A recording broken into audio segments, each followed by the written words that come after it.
Olá, estamos com mais um programa através do Sistema União de Comunicação, no rádio, na TV, na internet e nas principais mídias corporativas.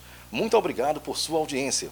Hoje vamos falar sobre política no Recife, em Pernambuco e no Brasil. E para isso convidamos Oswaldo Neto. Ele é advogado, empresário e pré-candidato a vereador do Recife, no programa All Business, que começa agora.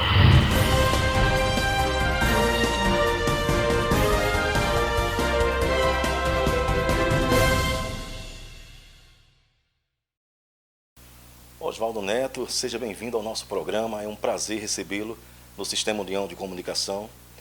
Hoje vamos debater sobre política. Eu sei que você tem acompanhado esses temas polêmicos, assuntos de interesse da população, para esclarecer para o nosso público.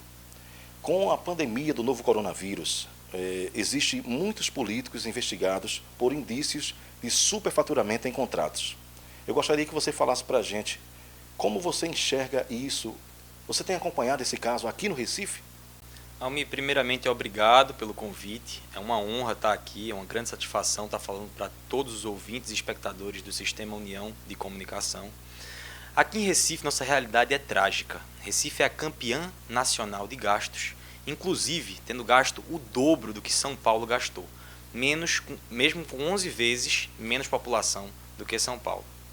Da mesma forma, gastou 3 vezes mais do que o Rio de Janeiro. E note, Almir, que todas essas duas cidades foram campeãs também de visitas da Polícia Federal. Recife também ganhou nesse ponto, com 5 visitas. São 670 milhões do dinheiro público, onde pelo menos 480 milhões têm indícios fortíssimos de superfaturamento, lavagem de dinheiro, desvio de dinheiro e fraude. Quanto a isso, o papel de fiscalizador seria dos vereadores do Recife. E eles se negaram a cumprir essa função que é primordial. A função do vereador é fiscalizar e legislar. Eles não fazem nenhum dos dois. Parece que a Câmara aqui no Recife é submissa a um patrão. E este patrão se chama Geraldo Júlio, o prefeito do Recife, do Partido Socialista Brasileiro. No começo da pandemia, já com recordes de gastos, tentou-se abrir uma comissão para fiscalização dos gastos da Covid-19.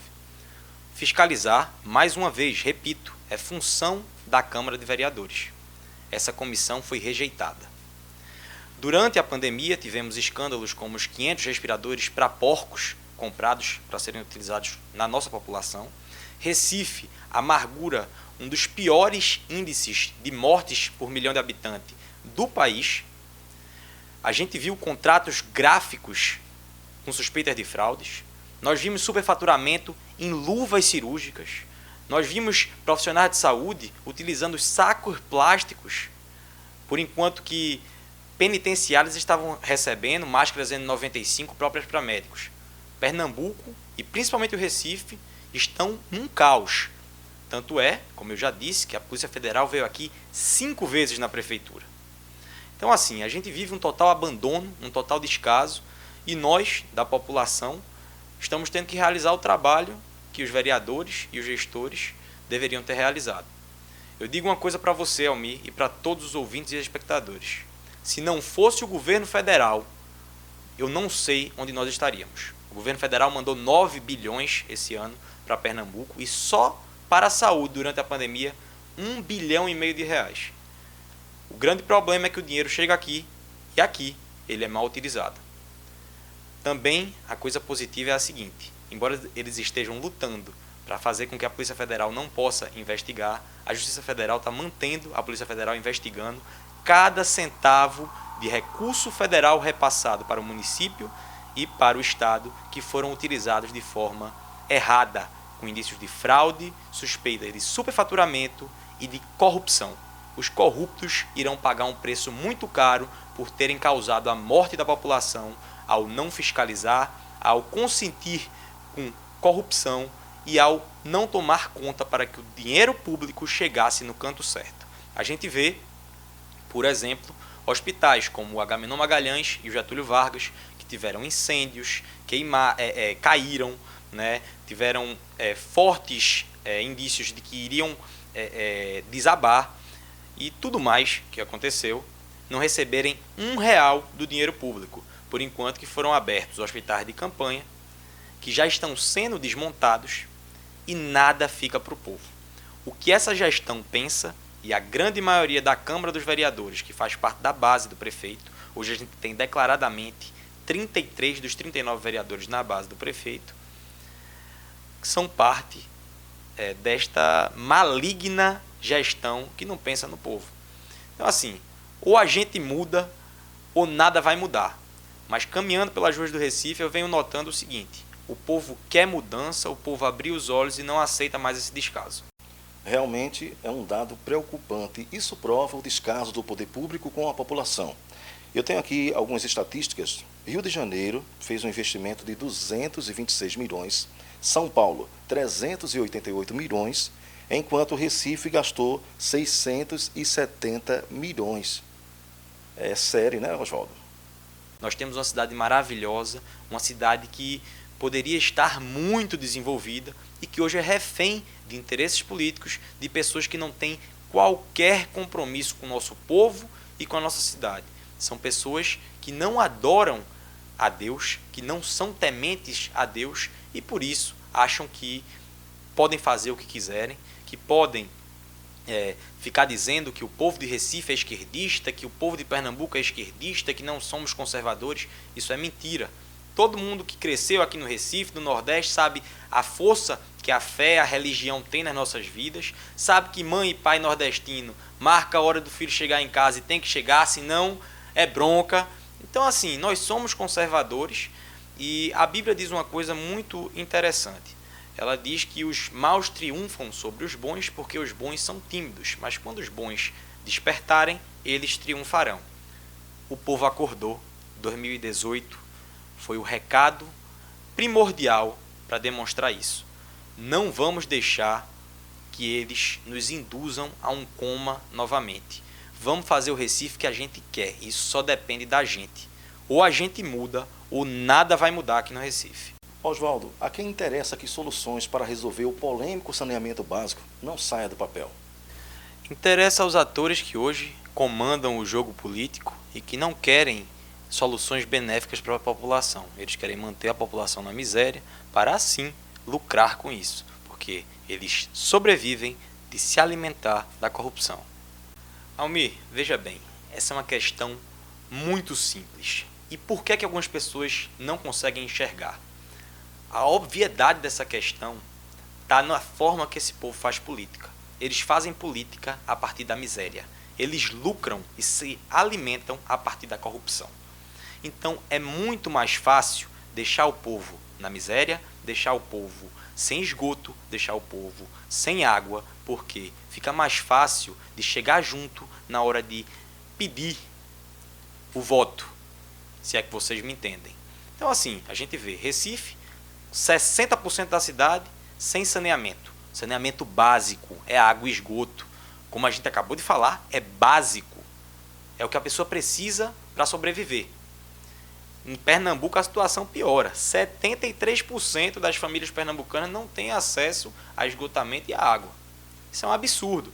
E eles querem manter isso, primeiro, porque fica mais fácil de ganhar o voto, com o povo na miséria. Segundo, porque eles podem ter toda uma cadeia de, em vez da pessoa ter uma vida saudável, a pessoa ter que ir para o hospital, eles terem que fazer compra de remédio, onde eles superfaturam e tudo mais, para poder aproveitar mais o que eles gostam e sabem fazer, que é explorar a população e se alimentar desta roubalheira sórdida que eles promovem. Agora, Recife tem a guarda municipal mais antiga do país e é a única desarmada, né? Aqui no Nordeste. Fala pra gente sobre isso. Como você encara uma guarda municipal desarmada? Almir, veja bem, essa situação é lamentável. Nós temos cerca de 2.000 homens e mulheres que poderiam ter sido capacitados e armados para defender a população recifense. Pernambuco hoje é um estado que tem um déficit muito grande no efetivo da Polícia Militar. A gente deveria, por lei, ter 26.865 policiais militares no efetivo. Hoje, a gente tem 17.484. isso corresponde a 65% do efetivo necessário. Repito aqui, não se faz segurança pública sem efetivo. Já que o governador diz que a gente não pode estar chamando novos policiais, utilizar a guarda era algo fundamental. São 2.000 a mais que poderiam fazer diferença. A gente perdeu quase 2.000 policiais para a aposentadoria de 2019 para 2020. Se a situação em 2019 estava péssima, imagine agora em 2020. A gente teve durante a pandemia o número de CVLIs, que são os homicídios tentados de forma proposital, quando o vagabundo chega e vai matar um cidadão de bem. 95 dos municípios de Pernambuco tiveram um aumento no número de homicídios. Então, assim, armar a guarda e preparar a guarda é fundamental para a gente ter uma cidade mais pacífica, uma cidade mais segura. Se você olhar os dados, desde 2003, as cidades que armaram as guardas municipais tiveram uma queda de 63% no número de homicídios, nos índices de agressão, de violência urbana. Não adianta você querer que um guarda municipal vá proteger o cidadão com uma rosa para dar para o vagabundo, para dar para o marginal. Ele tem que estar armado. Os marginais estão armados até os dentes e eles estão com armamento pesado. Não se combate bandido com flor. Se combate bandido mostrando para eles que nossa guarda e nossa polícia estão preparadas para impedir que eles agridam ou que eles pratiquem violência contra o cidadão de bem. Outro assunto que a gente não pode deixar passar é sobre o plano diretor do Recife, que está paralisado há mais de 2 anos, e você sabe que é uma importante lei que dá rumo ao crescimento da cidade, né? Eu acho que isso aí é o pontapé inicial. Se o plano diretor continuar parado, aonde a gente vai chegar, Oswaldo? Fala pra gente. Almir, a palavra de ordem é renovação. Esse povo que está na Câmara já mostrou que não tem competência alguma para fiscalizar e para legislar. Para você ter uma ideia, a vigência de um plano diretor é de 10 anos. O nosso plano diretor está desde 18 de setembro de 2018 na Câmara para ser avaliado e aprovado. Tem as emendas que cada vereador vai poder fazer e ser votado na Câmara também. Mas desde 18 de setembro de 2018. Se um plano tem uma validade de 10 anos, o nosso já está 2 anos atrasado. Ou seja, ele só vai ter uma validade de 8 anos, em tese. Aí a gente vê, será que há compromisso por parte dos vereadores e da Câmara com o povo? O plano diretor é fundamental para o desenvolvimento, para o crescimento da cidade. E o crescimento passa por geração de emprego, de renda, de trabalho, pela oportunidade que o pai vai ter e que a mãe vai ter de colocar comida na mesa, de promover um futuro melhor do que ele teve para o filho, para a filha, não é? De desenvolver o bairro, de ver o seu bairro crescer, de se ver melhorando na vida, né? E existe um período de 6 meses, de 180 dias, que é dado para a Câmara para analisar o plano diretor. Bem, só para criar a comissão para análise, a Câmara do Recife levou os 180 dias. E está atrasando já aí há 2 anos. Então, Almir, é bem simples. Não há qualquer vontade de ajudar o povo. Existe sim a vontade de manutenção dos poderes entre os jogadores políticos alinhados ao PSB, que já vem mandando no Estado e no Recife há muito tempo, e que compromisso com o povo não existe nenhum. Então, assim, é fundamental, e eu digo para cada cidadão que eu converso, eu digo para cada amigo meu, para cada familiar, que a gente renove a Câmara. A gente precisa botar gente jovem, porque não adianta só a gente renovar a prefeitura e a gente ter uma Câmara omissa, comprometida com finalidades que não são nem um pouco democráticas, e vereadores custando valores caríssimos. Você sabe que um vereador do Recife hoje custa 4 milhões e 100 mil reais por ano. A gente tem a 6ª Câmara mais cara do país e uma das menos produtivas. Você tem uma ideia, 95% de tudo que foi produzido na Câmara do Recife no ano passado foi simplesmente voto de aplauso e nomeação de rua. Rapaz, isso é um absurdo. A gente tem diversas leis virando obsoletas. A gente vê Fortaleza e Salvador se desenvolvendo e a gente vê o Recife ficando para trás. Mesmo com essa onda do PSB de fazer a propaganda de Recife, capital do Nordeste. Realmente eu vejo meu Recife acima de qualquer outro lugar no mundo.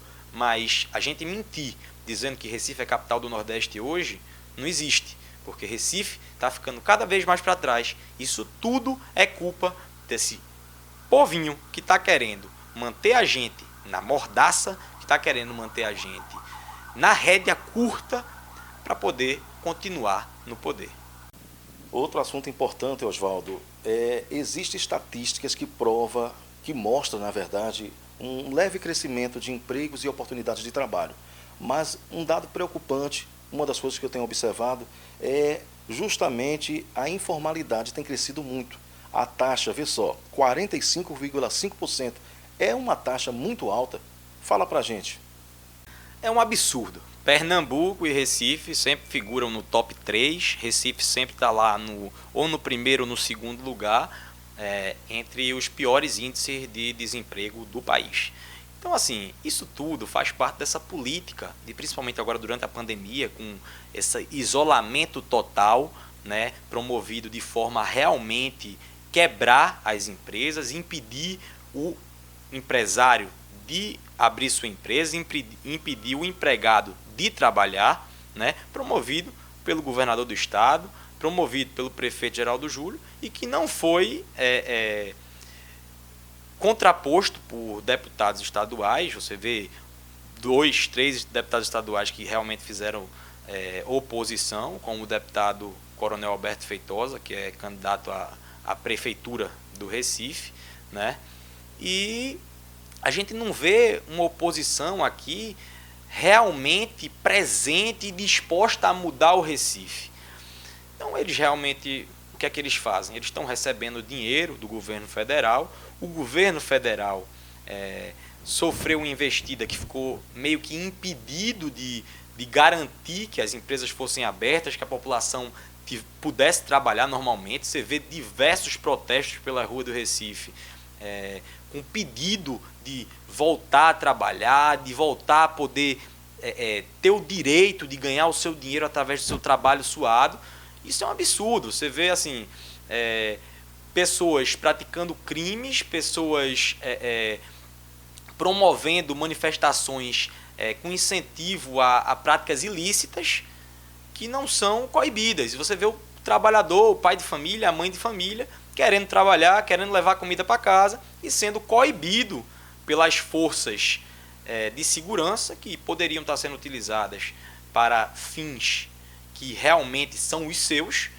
E você olha até na cara dos policiais, dos guardas municipais, o sentimento de até vergonha do que está sendo feito com essas instituições por parte dos gestores, por enquanto que eles têm que reprimir uma população que quer trabalhar e em vez de estarem realizando realmente a função deles, que é impedir a prática da violência, das agressões e tudo mais. Não à toa, como eu falei anteriormente, o número de homicídios no estado aumentou em 95 municípios durante a pandemia. Isso não é normal, já que a gente deveria estar num suposto isolamento. E a gente deve muito dessa tragédia às medidas totalmente descabidas e prejudiciais aos empregadores, aos empregados, aos empresários, aos microempreendedores, tomadas pelo governador do estado, senhor Paulo Câmara, e pelo prefeito da cidade do Recife, senhor Geraldo Júlio, que tiveram a conivência de uma Câmara Municipal do Recife totalmente omissa e compromissada com o patrão deles, bem como de uma Assembleia Legislativa de Pernambuco omissa e compromissada com o governador.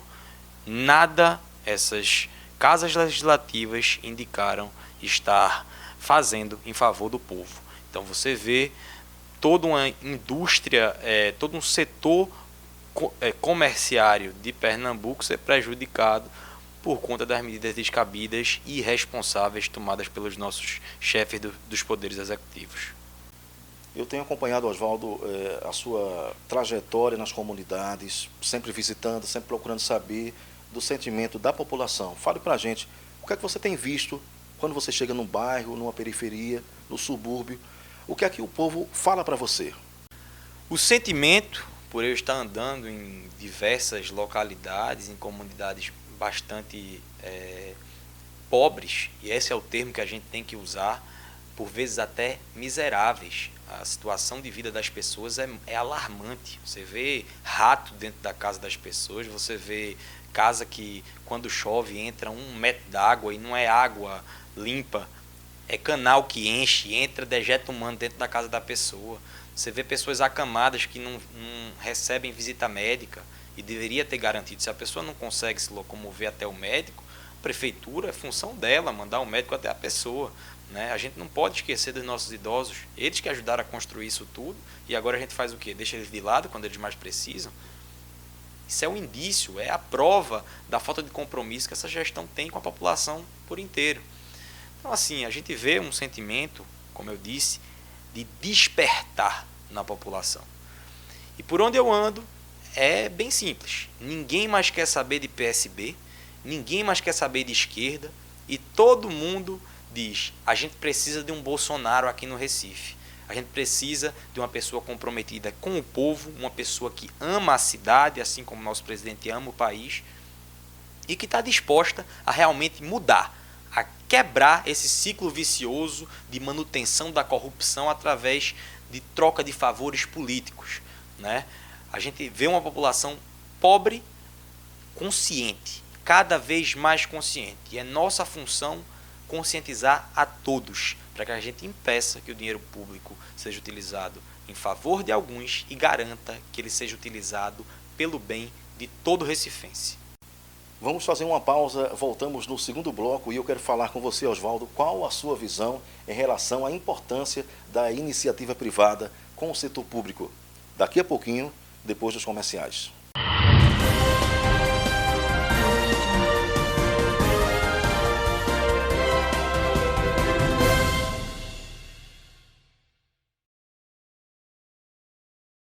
Está aí no finalzinho do primeiro bloco, eu disse que ia saber de você qual a sua visão, como você enxerga a questão da iniciativa privada. É importante esse tipo de parceria?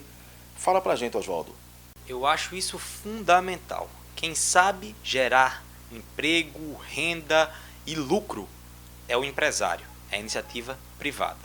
Você pode olhar que o setor público é um setor inchado, muito oneroso, que não foi feito para gerar lucro. Então, o Estado tem que ser pequeno. O Estado não pode ser grande. No Estado grande, você vê o que o PT fazia, corrupção, desvio. Você via a Petrobras como uma das maiores empresas do mundo, tendo um prejuízo de centenas de bilhões de reais. Você vê agora o presidente assumiu, a Petrobras lucrou só ano passado 40 bi, bateu o recorde. Por quê? Se enxugou, começou a tratar a Petrobras e as empresas públicas como se empresas privadas fossem. Então, assim, é fundamental, principalmente para o desenvolvimento do Recife, que a gente tenha parcerias entre a iniciativa privada e o poder público. Eu gosto de destacar sempre um ponto muito importante. Eu acho que a vocação natural do Recife é o turismo. E o nosso Brasil é o país que tem a maior vocação do mundo, segundo a Organização Mundial do Turismo, para este setor. Não sei se você sabe, Almir, mas o turismo emprega 52 segmentos da economia. Assim, é o setor que mais emprega no mundo. E a gente vê hoje o Brasil receber 6,5 milhões de turistas. Isso é um absurdo. Você vê o Brasil recebe menos turistas do que o elevador da Torre Eiffel.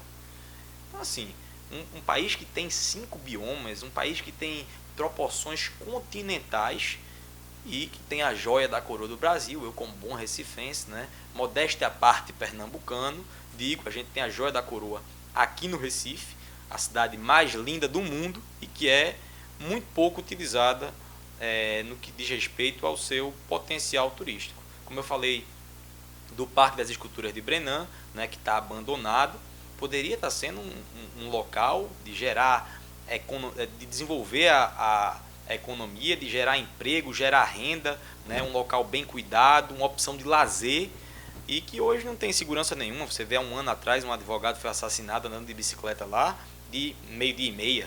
Então assim, e até hoje, se você for lá, não tem uma guarnição da polícia, não tem um guarda municipal, é o total descaso do poder público, que se fosse por parte da iniciativa privada, com certeza tendo uma concessão ali, tudo estaria muito mais desenvolvido, a segurança existiria, a fiscalização para que não houvesse, por exemplo, como houve, saques de fios de eletricidade, de esculturas feitas por Brenan, e não só saque, como destruição houve de esculturas.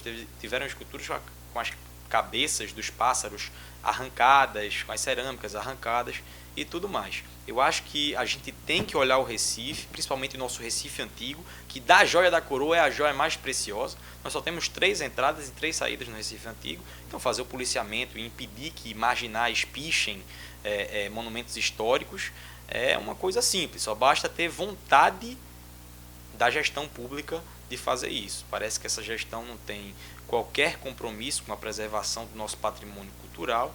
Você vê, Recife poderia ser rota do turismo judaico, e não é, pois temos a primeira sinagoga das Américas, lá no Recife Antigo. Inclusive, não sei se você sabe, Recife é a cidade-mãe de Nova York. Nova York foi fundada a partir de judeus que saíram daqui de Recife e foram para lá. Então, assim, a gente deixa de lado todo o nosso potencial, porque os gestores atuais, os atores políticos que hoje estão figurando como donos do poder, querem manter a panelinha, porque com essa panelinha fechada, eles continuam tendo seus interesses preservados e inibindo o potencial do Recife e que se desenvolvam os interesses que são do Recife e do povo recifense. Chegou agora, Oswaldo, o momento da entrevista, onde você pode ficar à vontade para expressar suas considerações finais, falar para o nosso público. Fique à vontade. Muito obrigado, Almir. Queria agradecer novamente o Sistema União de Comunicação pela oportunidade, agradecer a todos os ouvintes, todos os espectadores pela atenção, né, por estarem me dando essa oportunidade de estar me colocando aqui, estar expressando minhas ideias. Então, assim, o recado que eu queria dar, como minhas palavras finais, é o seguinte: não venda o seu voto. Pense nos seus filhos, pense no seu futuro. R$30, uma chapa, uma saca de cimento ou qualquer coisa do gênero não vale a falta de acesso ao saneamento básico, não vale você não ter um médico de especialidade para ser consultado, não vale você ter que ficar deitado num corredor de um hospital sem ser atendido, não vale o desrespeito empregado por essas gestões ao povo e para com o povo, não vale os desvios de bilhões de dinheiro público. Pense além do momento. Todo o desenvolvimento do Recife passa pela sua consciência. Então coloque a mão na consciência e pense muito bem antes de escolher quem vai fazer a gestão do Recife. A gente precisa de pessoas compromissadas com o nosso povo, compromissadas com a nossa cidade, que conheçam as mazelas da nossa cidade e que tenham um passado limpo, um passado íntegro. Chega desse povo que pede a oportunidade e que já teve a oportunidade. A palavra agora é renovar. Vamos fazer diferente. Vamos fazer o Recife voltar a crescer. Está na hora da mudança e a mudança só depende da gente. Ou a gente muda ou nada muda. E está na hora da gente mudar o Recife. Obrigado, Oswaldo. Fico feliz por você ter atendido o convite da nossa produção. Conversamos com Oswaldo Neto, empresário, advogado, jovem, que luta pelo bem do Recife. Muito obrigado por sua audiência, a você que nos acompanha do outro lado, nas principais mídias corporativas, nas redes sociais, no canal 7 da NET, nas 13 emissoras parceiras e em 103 rádios a nível nacional. Muito obrigado e até o próximo programa, se Deus assim nos permitir.